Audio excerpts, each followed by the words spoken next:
Good morning, everyone. In an essence of time, so we can make sure we have enough time for questions, we're going to get started as people are trickling in. My name is Tina Abbey, and I'm the Associate Director of Alumni and Constituent Engagement. Welcome to St. John Fisher College's 9th First Friday lecture of the 2020 and 21 season. The First Friday lecture series is designed for alumni and friends of the college who are interested in hearing learned perspectives on a variety of topics from members of the St. John Fisher College and Greater Rochester community. This lecture season is virtual as we cannot be together on campus.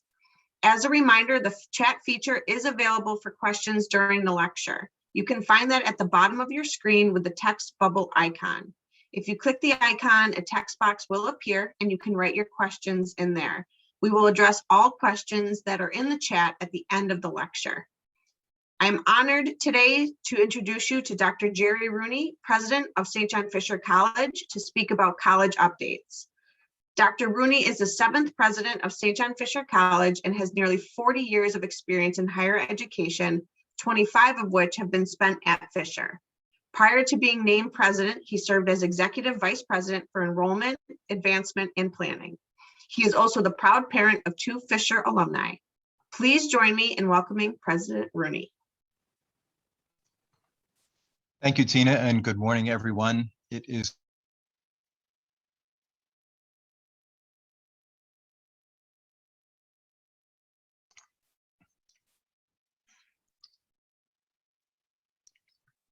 Good morning, everyone. It is good to be with you, if only virtually, and I look forward to our time together this morning. As Tina said, if there are questions that come up about the presentation or any other topics during the course of our time together, I would welcome you submitting those. What I've tried to do is to put together a presentation at a high level that gives you an update on a variety of areas. And as you might imagine, the year just passed is one that has been really extraordinary in the history of the campus, certainly extraordinary in the lives of many of those of you who are with me today on the call. And so we'll spend some time talking about our COVID response, also spend time with some brief student updates, and then take a look at a number of other areas of college operations and planning as we go forward. I'd like to begin just by reviewing some institutional recognitions with you. And as we do that, you'll see that Fisher has been recognized by any number of organizations. And while I won't go through each of these, I would call your attention to a few. Across the top, you see the best colleges rankings, and there are 4. And you can see that the categories on the left in the US News rankings have us placed in the national universities category. And this is really recognition of the fact that Fisher, for the last decade or more, has had not only doctoral education, but sufficient numbers of graduates from those areas conducting research that the college was actually reclassified in 2010 from a regional university to a national university. And so now our rankings place us among the national universities in the country. So we're very proud not only to be in that classification as a recognition of the complexity and growth and breadth of our institution, but also because we're a competitive institution within that landscape. And so I think it affirms for us the good quality of all of our operations, the success of the college, certainly, and the number of graduates that we're sending out into the variety of fields that we do. The US News recognitions include 2 on the right of social mobility, and then the nursing program. Again, the social mobility is one that is in line with what we're trying to achieve. We were founded to serve the first generation men at the time, Catholic men in the city of Rochester. And we've continued our commitment to first generation learners. And this recognition of social mobility really speaks to the transformative nature of a Fisher educational experience for our graduates today, most especially those who are the first in their families to graduate from the institution. And as a first generation learner myself, this is particularly important, I think, for us to continue to keep the open access that Fisher has provided to generations of families for whom education will allow them to be transformed individually, but then for their families to be transformed as well. The Princeton Review is on the left-hand side, and we were included for the first time in this rating of Princeton Review in the Northeast region. So we're very pleased to be part of that set of institutions. Aside from one category of recognition here, you don't apply for these recognitions. You earn them based on your work, your students' perceptions of you, your graduates' accomplishments. And so all of these are affirmation of our work. We don't do our work to earn the recognition, but when the work that we do is worthy of that recognition, it's very special and important. And through these organizational recognitions, of course, the good name of the college is extended beyond the Rochester region. Two areas of importance on either side of the Carnegie Foundation at the bottom are military-friendly and transfer honor roll. Fisher has long served transfer students and provided access to students early on and in a continuing way from local community colleges, but we still welcome students from other institutions who transfer into our institution and complete their studies here. And of course, our military deserve any recognition that we can give them and service that we can provide them with our thanks for their distinguished service. And so as a military-friendly school, Fisher participates in a number of programs that benefit our veterans and their families, and we're proud to be on that list as well. The niche ranking in the right-hand corner is one that I would call your attention to because it's where Fisher is at the top in a number of different settings. We're first in New York State in food. We're first in New York State with the best campus, and we are first in New York State with our residence halls. And then we also have a top 10 ranking in food across the nation, according to niche.com. Again, that's the result of student feedback that's been provided to the organization. In the middle, you see the Carnegie classification, and I would just like to call attention to that because of all of these recognitions. That's the one that we did apply for, and we applied for it because of our legacy commitment to community engagement and our continuing involvement with community engagement today. So I'm really proud of the fact that we are among a select set of institutions who have been able to earn the elective community engagement classification, which is recognition of the college's continuing commitment to service to the community, to preparing our graduates to live lives of service wherever they live and work, and to enable our own students to develop a sense of commitment as they go through their years of schooling with us. So really proud of the recognitions and thought you would be too. These bring recognition not only to prospective students, but certainly to those who are graduates, as I know many of you are. And then they bring recognition to the institution in ways that afford us the opportunity to expand the breadth and reach of St. John Fisher College. I'd like to move from that with a beginning to look with you at the past year and into the present semester with our COVID-19 response. That response was really enabled by the collaboration of our campus community, the creativity of everyone on campus. And it's something that has been constantly evolving as well. So it's required our constant attention, as it has for many of you in your own families' lives, in business as well. But we've been guided from the beginning with two principles. And those two principles are stated here. And first is the health and safety of our students, faculty, and staff really has been paramount in any of the decisions that we've made in this period. And as we've been able to do more, as things have opened up, we've kept this in mind. Really, it's the health and safety of everyone in our campus community that we're looking to maintain and protect. And so that's the first guiding principle. The second one is related to the in-person experience that we know everyone associated with Fisher values and enjoys and benefits from. Certainly our students most, but it's what our faculty and staff have chosen to do with their lives, and their commitment was really to be part of a campus community. So these two principles have guided all of the work that we've done as we've moved throughout the pandemic. We've also benefited from our own talented community members as we put together a campus reopening task force last semester. And we had 60 members of the community really representing every segment that you can imagine, including our own health science specialist, which we are blessed to have in our employ. And we divided this team into 4 subgroups, looking at teaching and learning, student engagement and success, campus operations, and college relations. And the task force was responsible for producing a campus reopening plan, which the college was required to submit to New York State prior to the start of the fall 2020 semester.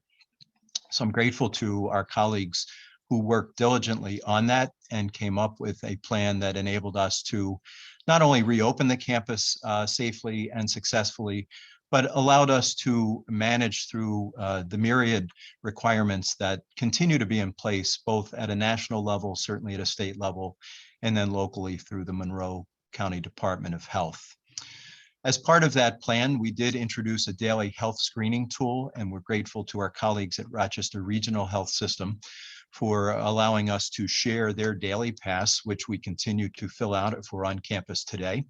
We continue to have a reporting requirement to New York State on a daily basis for those people who are on campus and reporting about their health generally. We've also in recent times added to that the number of people who are vaccinated so that we're able to report on that both to the state and to report out to ourselves. And I'm happy to say that there are more than 1,000 people who have been vaccinated among those who fill out the daily pass, including students and employees.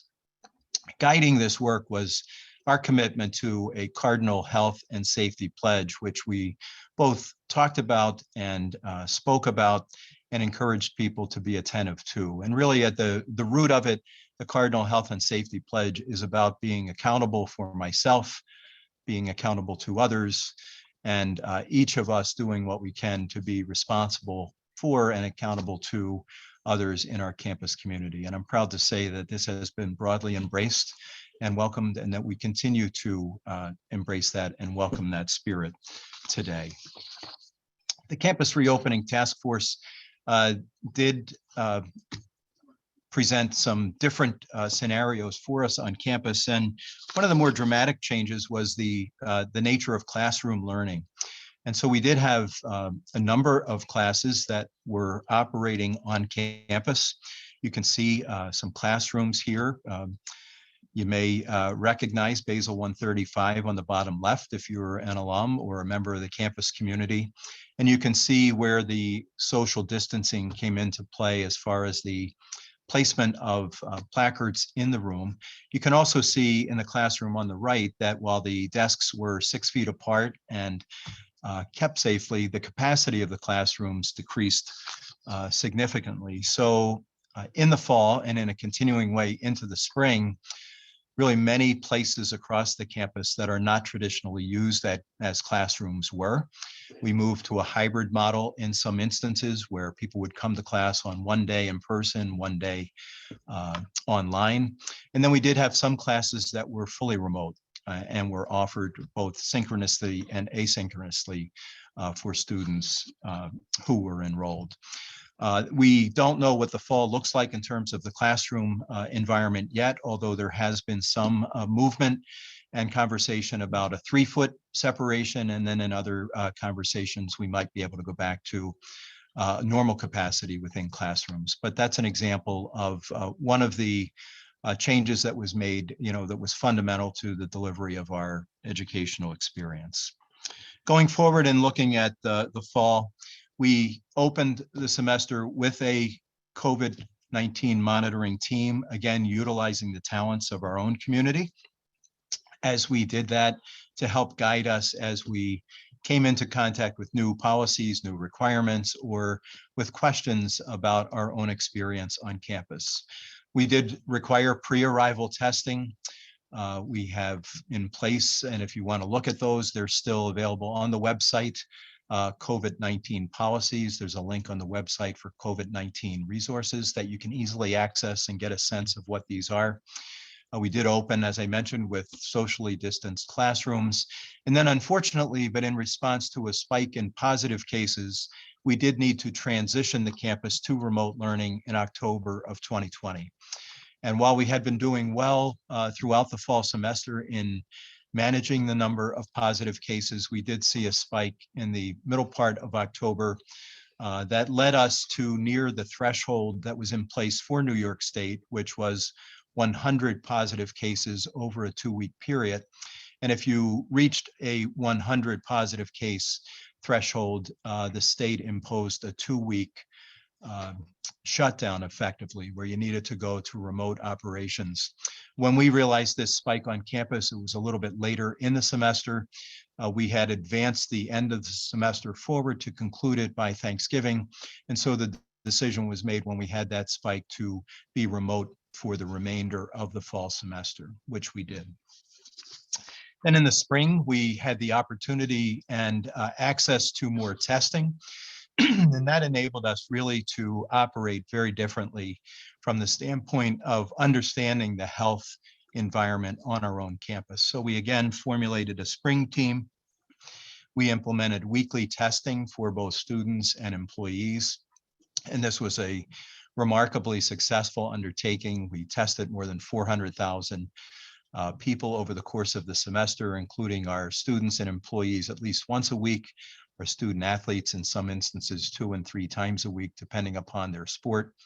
We were able to move on campus our quarantining and isolating functions, which were required for students as they were either exposed to or became positive with the virus themselves. In the fall semester, we did the isolation and quarantining off campus at a local hotel, or students went back home. Based on survey results from the fall, we increased the frequency of our communications and added new communication vehicles for our campus community and our students' families. And that helped us to keep everyone more apprised in real time. And then we focused on creating safe student engagement opportunities. And you see on the bottom left here, a picture from our Winterfest, which we had any number of outdoor activities, which were fun.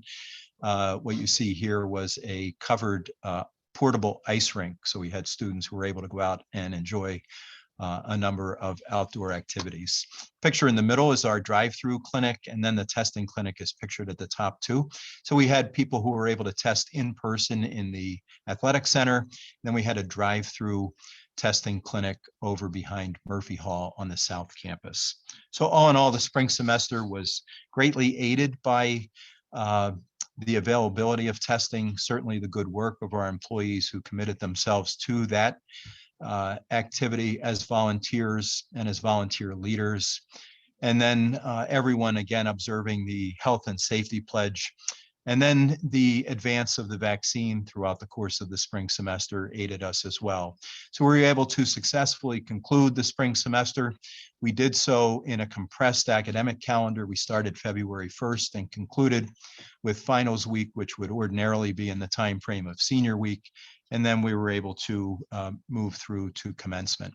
The downside of it was that we didn't have any breaks in the spring semester, and that certainly took a toll on people in any number of ways, not the least of which was people's fatigue and people's mental health. And those are things that we continue to be attentive to and concerned about as we move forward. And the pandemic has presented those challenges, not just for us, but people in their individual families and throughout our various communities.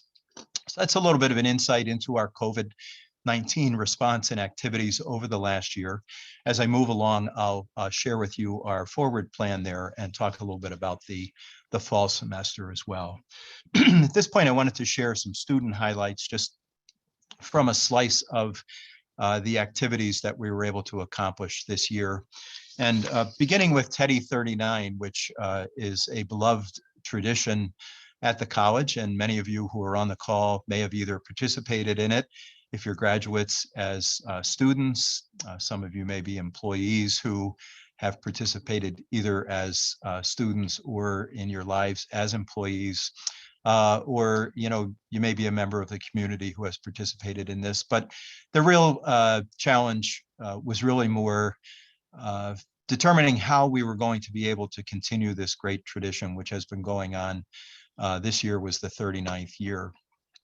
And thanks to the strong leadership of our chair, Emily Trotman, who graduated in May, and her vice chair, Sam Carson, and the hundreds of students who were part of the Teddy committee, they were able to actually completely reimagine and re-envision Teddy as a virtual event.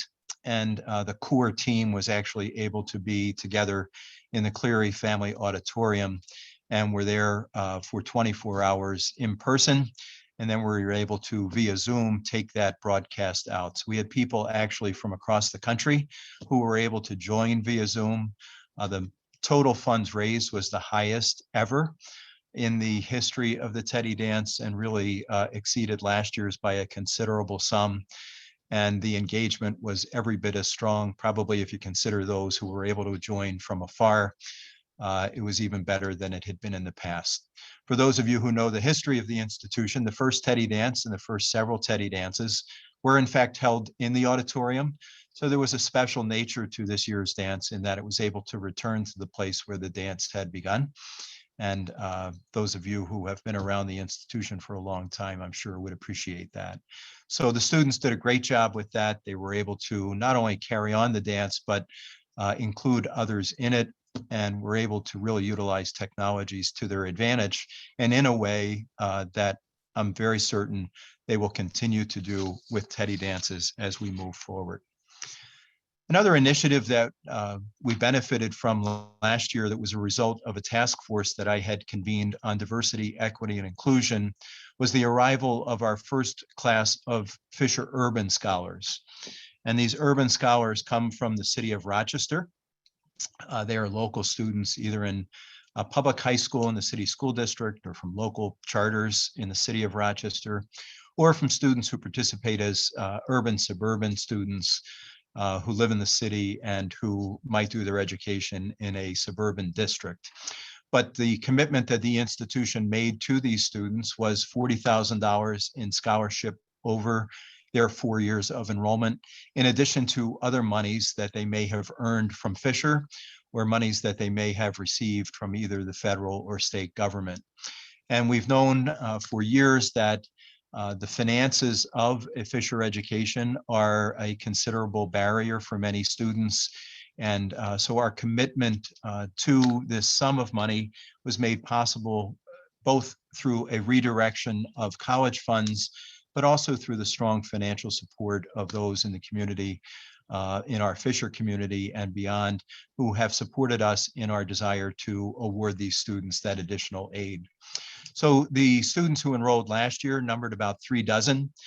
They will participate in a mentoring program, an internship or experiential learning opportunities connected to their majors along the way at Fisher.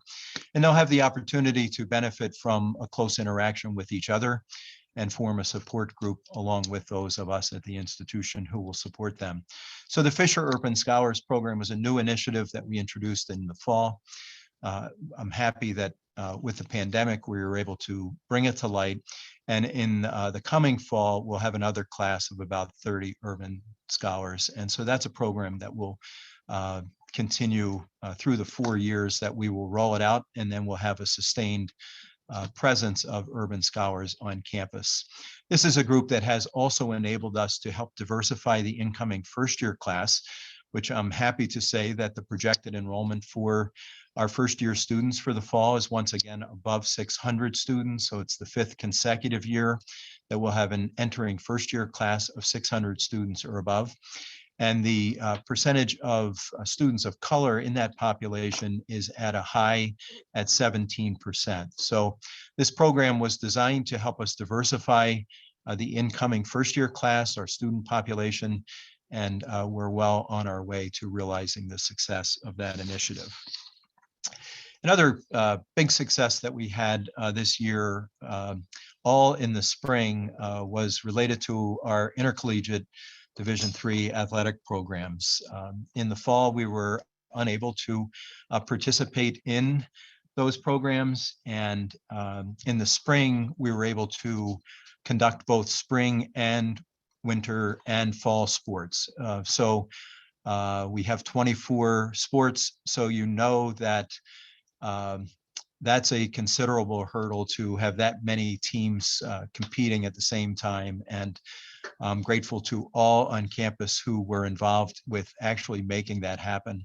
So some numbers here that are really quite significant. We had 242 competitions in the spring. We won 11 Empire 8 championships and finished as the runner-up 6 times. So from a quality standpoint, that certainly is a very significant success ratio. 5 teams qualified for NCAA championships in their respective sports. 13 of our athletes were named Empire 8 Players of the Year.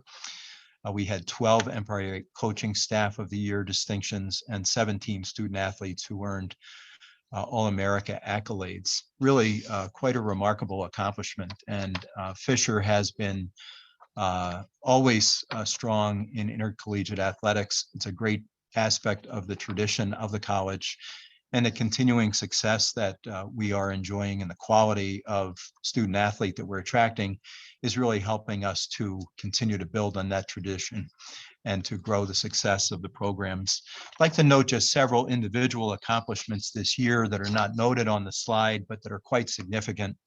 Lauren Swartz, who's a member of our both field hockey team and women's lacrosse team, received the NCAA Elite 90 Award, recognizing the highest GPA of any player competing in the Final Four in their respective sport. Lauren did this in the women's lacrosse championships this year, and she was the first Fisher athlete to earn that distinction. Kyle Rollins, a member of our men's track and field team, was a national champion in the high jump again this year, and was the first in the college's history to win multiple national titles. And then Adam Zabrowski, a member of our Cardinals baseball team, was named the unanimous Division III Player of the Year, and the second student in college history to do so. So my congratulations to Lauren, certainly to Kyle and to Adam, but to all of our intercollegiate athletes and our coaches for the success of the program and for their commitment to our health and safety protocols amidst the challenge of competing this season. And then finally, I was pleased that we were able to celebrate in person our commencement exercises this year. It was something that we questioned throughout the semester whether we would be able to do it. We were sure that we could do it in person for our students at a certain point along the way, initially announcing that we would have it for our students, but not for any guests. And then I'm pleased that we were able to ultimately allow each of our graduates to have 2 guests. And so they worked out to be wonderful ceremonies. In order to meet the capacity constraints that were in place, we had 8 ceremonies, and we did those over 4 days. And we had 1,000 graduates, and nearly 600 of those participated together with their families. And so we were really very proud to be able to do that. We held them in the field house. And many of you who are long time associated with the college may remember that this is where your commencement may have taken place. When I first arrived at the college in 1996, we were graduating from the field house. And so it was really a sense of a return to what had been, and the size of these commencements really lent an intimacy to them that made them very special. We did them by school. So we held 2 for the School of Arts and Sciences and 2 for the School of Nursing, and then 1 for the School of Business, 1 for the School of Ed, and 1 for the School of Pharmacy. And then because of this success in the postseason of several of our athletic teams, we held a special commencement ceremony for our student athletes. So that was a very special day as well. So the success of those ceremonies was really wonderful in light of the pandemic, and our ability to host them here on campus was really a very positive silver lining out of that opportunity that we had. We were able to present Jack DePeters the degree of Doctor of Humane Letters in recognition of his long service to the college, his commitment to the college. and his board service as chair, which concluded in 2020. So Jack is pictured there on the left of the screen. And then I was pleased to be able to recognize Dr. Arlette Miller-Smith with the President's Medal. Arlette, again, we were going to recognize her last year on her retirement from the college, but I was pleased that we were able to do so this year at one of our arts and science ceremonies. Arlette was the college's first senior diversity officer and did wonderful work for us, both in that capacity, but also as a faculty member in our Department of English. So congratulations to both Jack and Arlette. It was great to be with them and to be able to recognize them. One of the realities of the pandemic is that we were not able to graduate our class of 2020 students last year in May. Much of society was still quite tightly locked down, as we were. And so we are planning a special celebration of the class of 2020 on Alumni Weekend in the fall. So we will have commencement ceremony or ceremonies for them, depending on the number that will be able to make it back to campus. Through survey, we know that hundreds of them are very interested in doing so. So we look forward to celebrating a bit belatedly, but no less genuinely the success of our class of 2020. And again, we'll do that with a number of other special events during Alumni Weekend. So that's just a brief glimpse at some of the student successes that we've enjoyed. Looking ahead then to the intellectual engagement and student success area, this is one of the pillars of our strategic plan. And the Fisher Edge is a program that we put in place a few years ago, really has several components that aim to connect the student as they come into our campus environment immediately with a team of advisors, so that it's a blended advising model on both the academic side and the career development side. We also have pathways to their degrees so that they understand and know what the best course is for them to complete their studies in a 4-year period. And then it also includes an experiential component, assuring them of an internship and or some type of experiential learning opportunity along the way, which we know will be beneficial to them both in developing themselves as young professionals, but also in aligning their major interests with their career potentials and recognizing where their gifts and talents might best serve them as they go through. So this model is one that is an integrated student success model. We've created a Center for Career and Academic Planning, which is on the first floor of the Lavery Library, where students are able to access both career and academic planning in one place. And the idea behind this is to really help our students to take full advantage of their academic and really the whole student experience while they're with us, but also to assure their success. And we measure that success through some key performance indicators. And you see here a trend line of a retention rate that's increased in the last several year period from 84.5 up to 89.5. And that's the retention rate of students who enter Fisher as first-year students and who return for their second year. And so you can see a peer institutional benchmark there on the bottom. I'm very proud to cite the increase that we've had, including the class that entered in fall 19, returning at a nearly 90% rate for their second year with us, which was this past fall. And I'm even more proud to say that the projected retention rate of the class who entered this past fall are right now on schedule to return at a 90% or higher rate as well.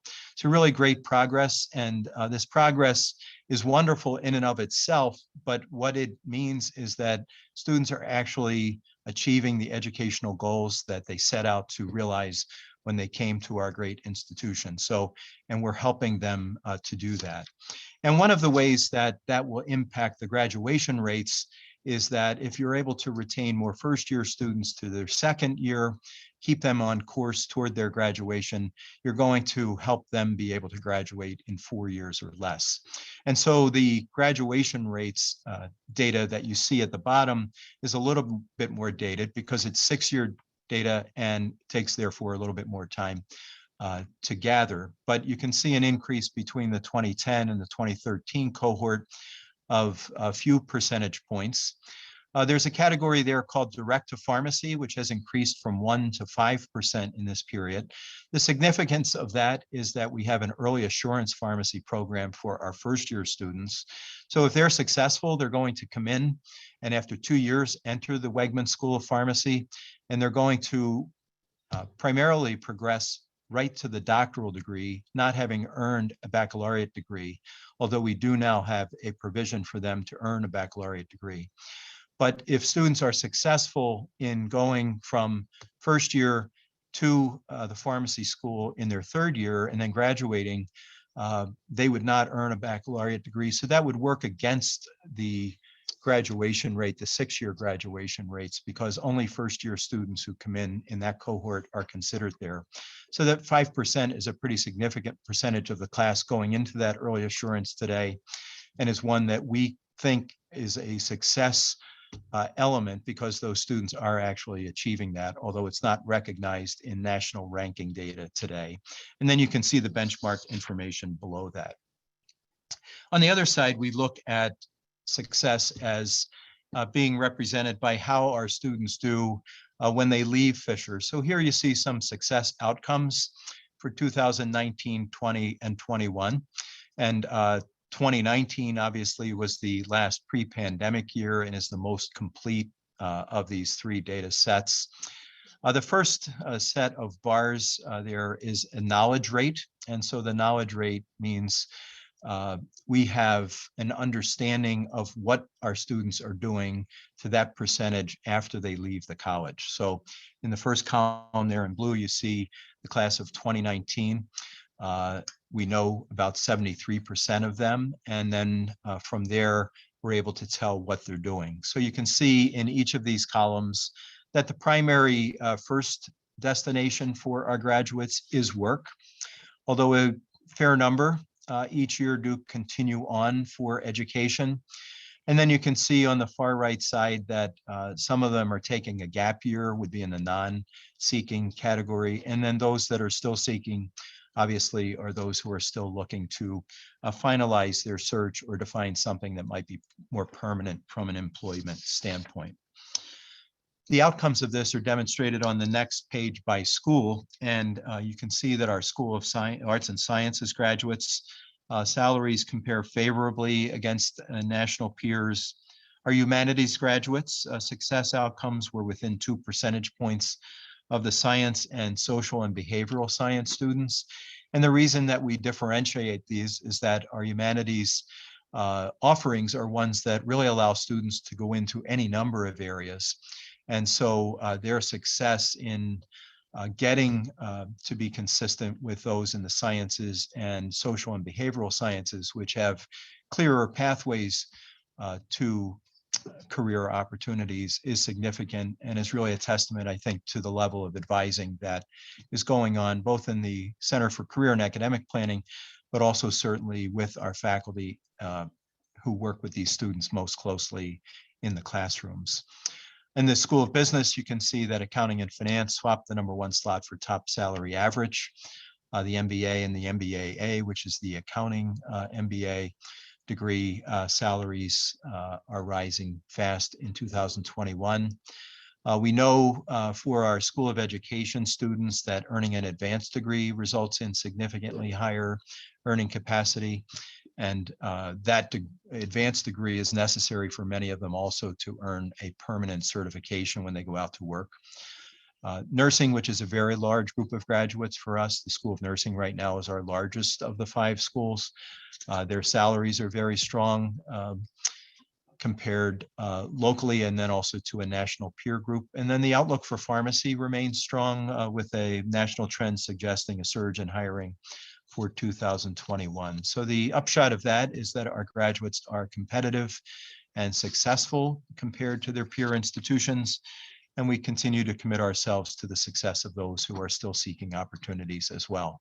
And that's an area where our alumni can help us. If you are not a member of our Cardinal Connections program, you could benefit our current students by joining that and helping us to help them achieve the same levels of success that you have been able to in your careers. So we would be grateful for that.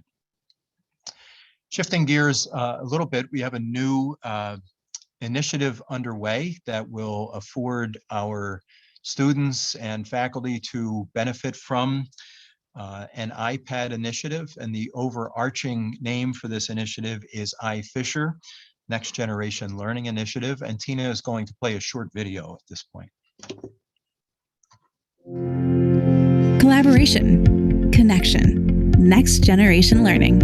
Imagine a world where your digital knowledge outranks that of your peers. An environment in which you, your professors and mentors, as well as your classmates, engage in high-quality multimedia learning experiences that lead to better academic and career outcomes. This will be your experience through the iFisher Next Generation Learning Initiative. iFisher will transform the teaching and learning experience that is provided to Fisher students. Through iFisher, you will receive an iPad, keyboard, and Apple Pencil beginning in your first year that will stay with you throughout your Fisher experience. Strengthen collaboration, increase critical thinking, and expand your creativity through this technology and integrated approach, all with an eye toward your career readiness for the complex global and digital world around us. With this collaboration and connection at your fingertips, you will be better prepared for your life at Fisher and beyond. See yourself succeeding thanks to iFisher and gain the academic, professional, and ethical skills required to be a successful digital citizen.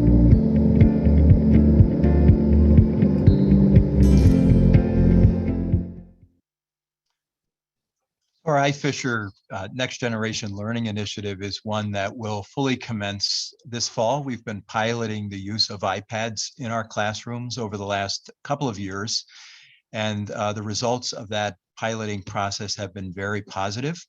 And so we're pleased to be able to roll that initiative out this fall, and we'll be the first college in upstate New York to fully engage that initiative beginning this fall semester. We have run a number of Apple Academies for our faculty, and I'm proud to say that at the start of this academic year, nearly 150 of our faculty members had been through that Apple Academy training, and we're running a 2.0 version of that, and then are running other training initiatives as we move forward this summer. So that'll be an exciting new and transformational opportunity for our faculty and students, and will really change the classroom learning environment in very positive ways. We also were the beneficiary of a wonderful gift that enabled us to create the Peters Family Center for Innovation and Teaching Excellence, thanks to Jack and Donna DePeters. And this center will really allow us to create an environment across campus where faculty will be able to collaborate, and they will be able to collaborate in the design and delivery of innovative teaching and learning activities, both on campus and in the broader community. And part of this initiative is the physical transformation of classrooms as well on campus, which we will start with 3 model classrooms in Basil Hall. And we will have a physical space for the Peters Family Center, which will be on the upper level of the Golisano Gateway, which would be very proximate to the areas of those classrooms. So the center will really work with faculty and provide expertise for us to continue to afford them the opportunity to look at different instructional approaches and continue to advantage them with the technologies that would be attendant to that. All while being able to look at that in a environment that would enable us to continue to assess and evaluate that as we move forward. So we really look forward to the impact of that on classroom learning, and look forward to all of the positive outcomes of the iPad initiative as well. I wanted to just show you a few of the campus infrastructure and improvement projects that are underway. Esports is a newer activity on campus, and we opened earlier this semester. an esports lab in the Michael House complex. And this is in an area that some of you may recognize as the Cardinal Cafe. So this space was completely transformed and enables our esports club both to gather and also our esports teams to compete. So this space is very well utilized, and we're going to go back in and add technology to it over the summer and into the fall to continue to provide the latest technology that would be available for students interested in this activity. One of the signature projects of the current comprehensive campaign will be the modernization and renovation of the Lavery Library.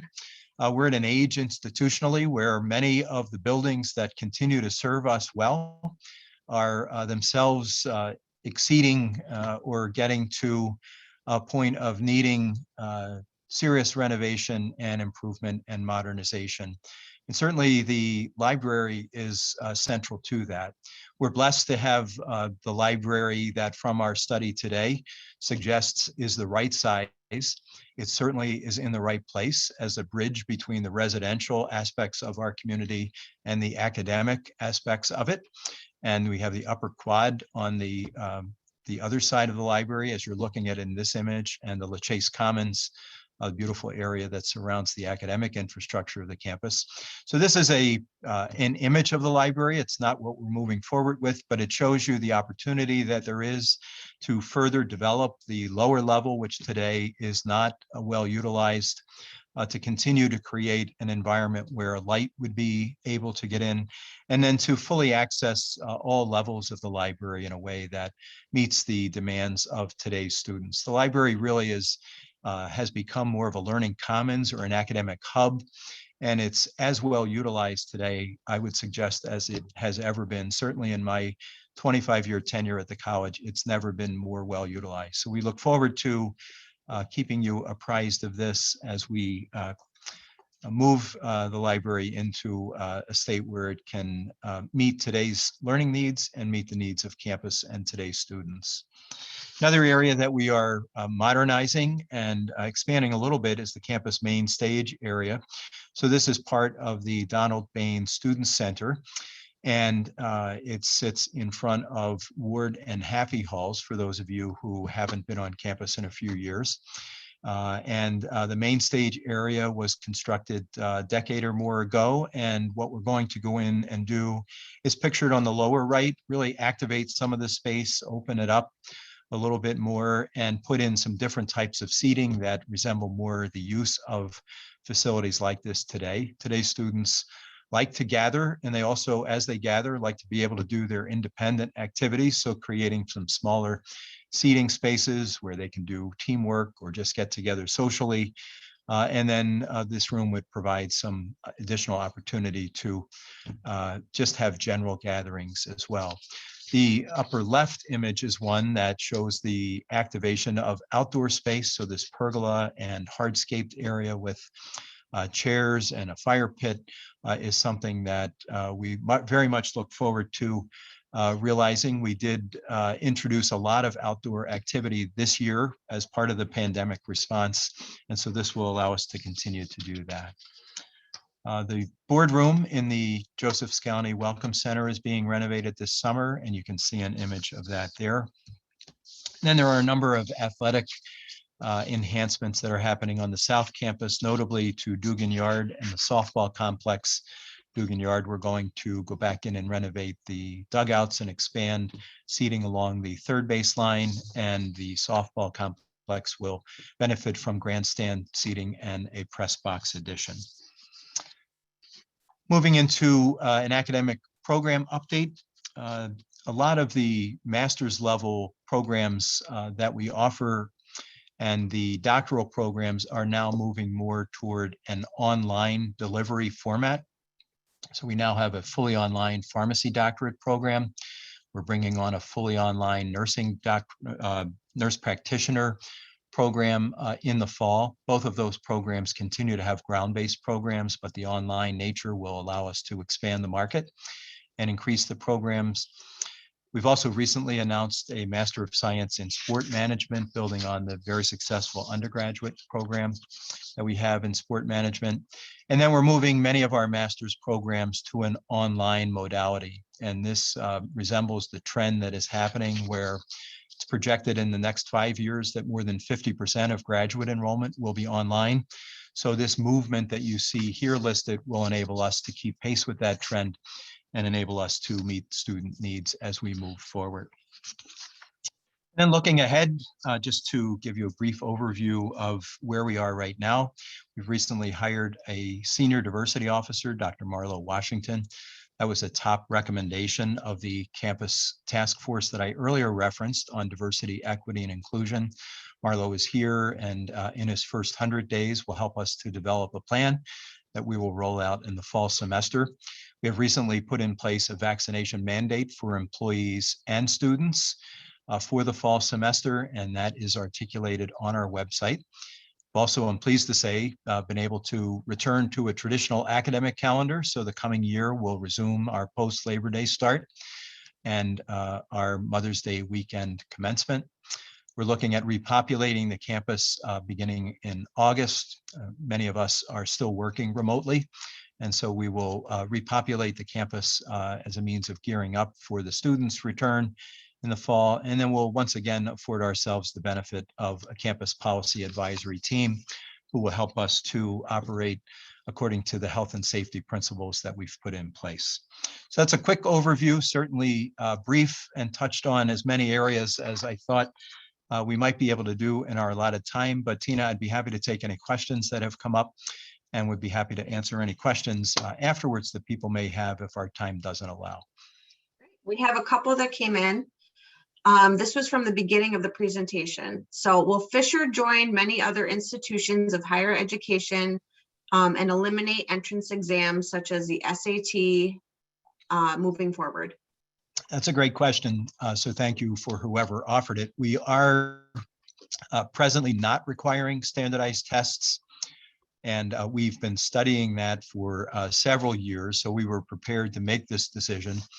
It's been very difficult for students to actually gain access to the SAT or ACT, or for graduate students for that matter, in some instances, to gain access to those exams. So we have moved to not require the SAT or ACT, and we've done that for this year and next year initially, and then we will evaluate that going forward.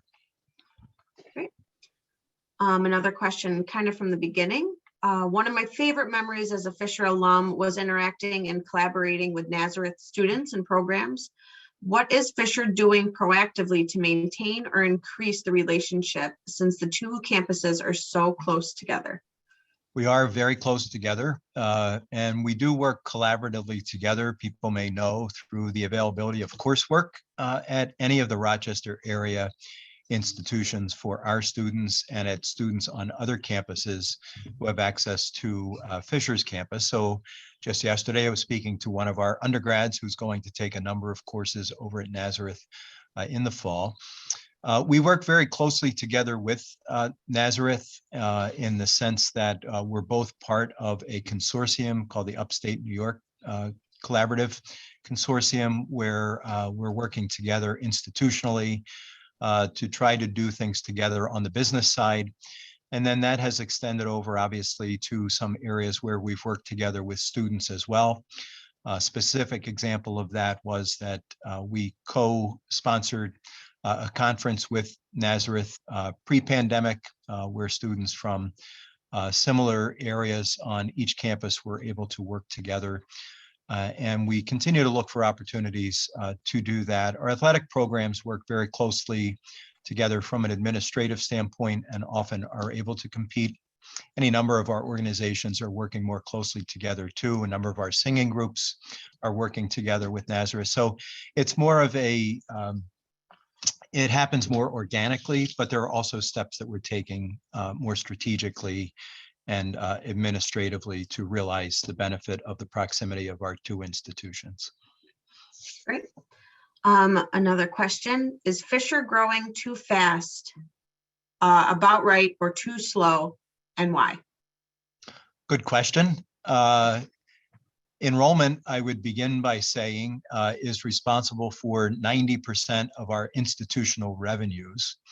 And so enrollment is something that drives what we do as a matter of our vitality and existence. And part of the reason that that's so high is that although our endowment has been growing very nicely and is up above 100 million, in fact, is closer to $130 million these days, the opportunity for the endowment to benefit us operationally is really one that's generational. So we won't realize that opportunity in my tenure as president, although what we will do in our tenure is to leave the next generation of leadership better off. And that's what our predecessors did as well. So the growth of enrollment, I would say, is both strategic and it's one that needs to continue. In the coming years, we will look to continue enrollment growth, and that enrollment growth will diversify a little bit in the sense that more of that growth in the short term will probably come from online programming than it will come from ground-based programs. So that growth that was the programs that were cited on the slide that had 2U beside them, we're working with a third-party provider, both for the doctorate in pharmacy and the nurse practitioner program. Over the next 5 years, we'll grow to hundreds of online students in both of those programs. So that will necessitate faculty growth and student support growth, but it won't necessitate physical capacity growth because those students will only interact with the campus on a periodic basis. And so we continue to look at enrollment, we continue to look at optimum size, we continue to look at new program opportunities that are both mission consistent and market responsive, in which we can make an appropriate margin to allow us to sustain those programs and thereby enable us to keep the institution vital. So I hope that answers and gives a little bit more of a perspective into that answer, which is a good one. The sum and substance of it is our goal will be to try to strategically and incrementally continue to grow the enrollment. Great. And our last question, what is the future plans for the old golf course area for future development? The old golf course area is really actually very well utilized today, and I would invite people, if they're in the neighborhood, to go over and see it. So the pictures of Dugan Yard and the softball complex that you saw are part of the South Campus development, which are behind Murphy Hall. And Murphy is now a residence hall and houses almost 200 students. The former chapel, the Coleman Chapel that's over there, this past year was used as a classroom, and it's used for any number of other activities. But then as you get back behind the footprint of the baseball and softball complex, we have all of our field events for track and field, and those have been enhanced because in 2023, Fisher has the opportunity and privilege to host the National Division III track and field championship. So we have built up some infrastructure over there for the throws, which are not able to happen on the main campus side in the Policini track and field complex. And then there's a beautiful cross-country trail that's been carved into the former golf course. And then there are a number of playing fields that have been added. So that space is really fully activated at the moment. A lot of it doesn't have infrastructure built atop it, so it's a utilization of the land. And then, of course, that connects contiguously to the parcel of land that is 14 acres on which the president's residence sits. So there's still opportunity over there, but that space is being very well utilized and is very necessary for us in today's environment. So a great question. I appreciate that. That was it. That's perfect timing. So thank you again, Dr. Rooney, for joining us today. We really appreciate it. If anyone has additional questions, you can reach out to the alumni at sjfc.edu inbox, and we will answer them as best we can. And our next lecture will be on Friday, July 9th. Due to the holiday, we will not be the first Friday, but the second Friday. And stay tuned for updates on what the lecture will be. So we appreciate everyone's time and have a wonderful weekend. Thank you all. Thanks, Tina. Yep.